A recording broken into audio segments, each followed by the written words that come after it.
Baghdad کا ایک قابل اور فاضل شخص جو دنیا بھر کا سفر کر چکا تھا ایک داستان سناتا تھا کہ ہندوستان میں ایک ایسا درخت پایا جاتا ہے جس کا پھل انسان کو ازلی زندگی عطا کرتا ہے۔ یہ کہانی بادشاہ کے کانوں تک پہنچی اور وہ جیسا کہ اکثر انسان ہوتے ہیں ہمیشہ جینے کی آرزو رکھتا تھا۔ یہ بات سن کر وہ اس درخت کو پانے کے لیے دیوانہ ہو گیا۔ اس نے اپنے ایک نہایت قابل اعتماد وزیر کو حکم دیا کہ وہ ہندوستان جائے اور اس خاص پھل کی تلاش کرے۔ اس نے وزیر کو سفر کے لیے وافر دولت بھی مہیا کی۔ جب وزیر ہندوستان پہنچا تو اس نے برصغیر کے جنوبی کنارے سے لے کر شمال کے دور افتادہ پہاڑوں تک تلاش کا آغاز کر دیا۔ وہ شہر شہر گاؤں گاؤں گھومتا اور ہر ملنے والے شخص سے اس درخت اور اس کے پھل کے بارے میں پوچھتا۔ اکثر لوگ اس کا مذاق اڑاتے، اسے بے وقوف سمجھتے، پاگل جان کر نظر انداز کر دیتے۔ وزیر نے اجنبی سرزمینوں میں کئی دن اور راتیں تنہائی میں گزاری۔ بہت کم لوگ تھے جو اس سے ہمدردی سے پیش آتے۔ اگر کوئی مخلصی سے بات کرتا تو بس آؤ کہتا کہ وہ اپنا قیمتی وقت ضائع کر رہا ہے اور اسے یہ لا حاصل جستجو ترک کر دینی چاہے۔ کچھ لوگ مذاق میں اسے فرضی درخت کی طرف غلط راستوں پر بھیج دیتے تاکہ وہ مزید وقت ضائع کرے، لیکن زیادہ تر لوگ اس پر ہنستے اور اسے احمق جانتے۔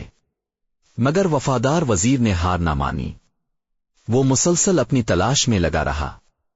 بادشاہ بھی اسے وقفے وقفے سے مالی مدد بھیجتا رہا تاکہ وہ ہمت نہ ہارے۔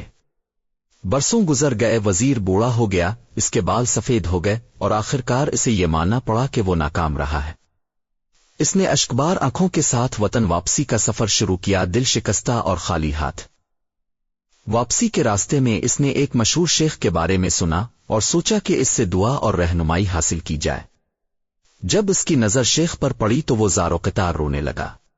کچھ دیر بعد جب اسے ہوش آیا تو اس نے کہا، عالی مرتبت شیخ، میں راستہ کھو بیٹھا ہوں۔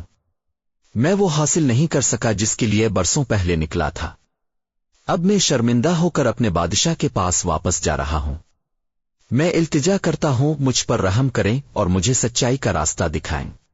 شیخ نے نرمی سے پوچھا، اے بھلے آدمی، تم کس چیز کی تلاش میں تھے؟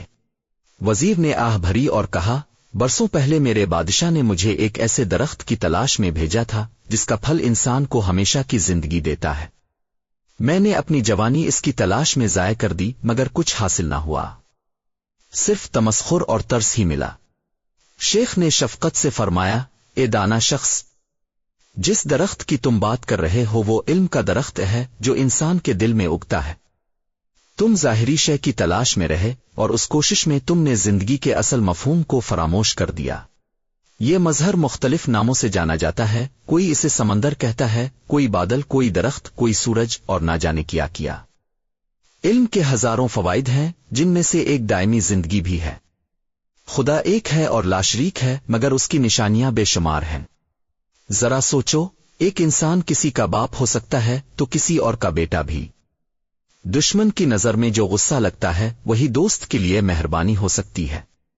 تم صرف ایک نشانی کے پیچھے لگے رہے، اس درخت کے جو تم نے تلاش کرنا تھا۔ اگر تم شکست خوردہ نہیں رہنا چاہتے تو ظاہر کو چھوڑ کر باطن پر غور کرو۔ جو چیز انسانوں کو تقسیم کرتی ہے وہ یہی سچی سوچ ہے، لیکن جب انسان باطن کو سمجھ لیتا ہے دوہراپن ختم ہو جاتا ہے۔